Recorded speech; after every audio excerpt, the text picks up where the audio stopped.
আমাদের আব্বাস দাঁড়িয়ে আছে, একদিকে মাসুদ দাঁড়িয়ে আছে। নন্দীগ্রামে বাংলাদেশের মহিলা ধরা পড়েছে।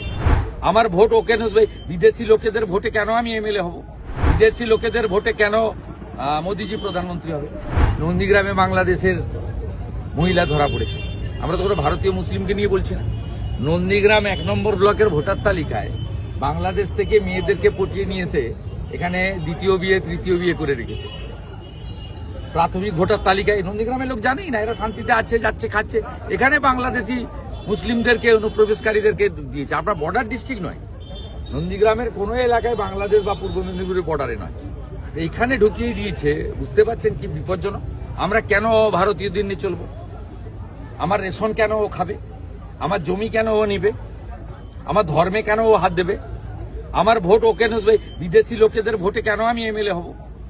বিদেশি লোকেদের ভোটে কেন মমতা ব্যানার্জি মুখ্যমন্ত্রী হবে? বিদেশি লোকেদের ভোটে কেন মোদিজি প্রধানমন্ত্রী হবে? ভারতীয়রা করবে লড়াইটা, ভারতীয়দের সঙ্গে অভারতীয়দের। তোমরা 1000 টাকা মমতাকে দেবে না, 1000 টাকা মমতাকে দেবে না, চোর মমতাকে। পরিষ্কার কথা, আমার কথা শুনলে দেবে না। আর তোমাদের যদি বাধা দেয় আমি বুঝে নেব।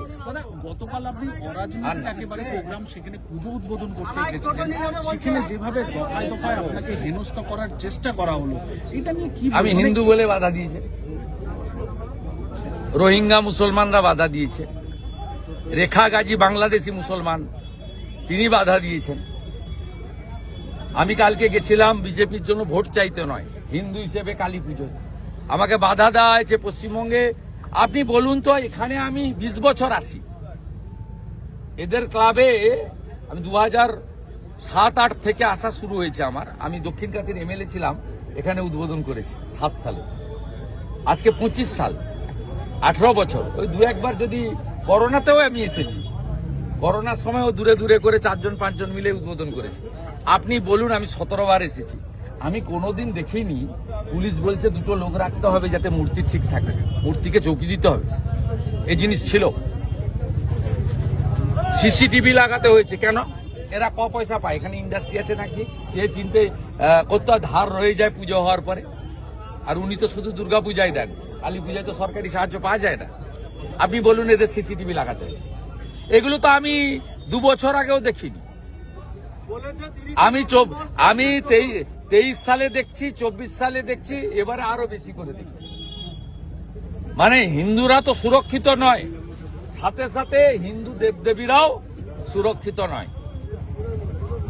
এটা প্রশাসন, পুলিশ বলছে। এটাই দুর্ভাগ্য, এটাই দুর্ভাগ্য। হিন্দুদের ঐক্যবদ্ধ হতে হবে এবং রাষ্ট্রবাদী মুসলিমদেরও সাথে নিতে হবে। আমার একদিকে আমাদের আব্বাস দাঁড়িয়ে আছে, একদিকে মাসুদ দাঁড়িয়ে আছে। সবাইকে এক পাত্রে ফেলবেন না, কিন্তু এরা সংখ্যায় কম, এরা বুঝাতে পারে না।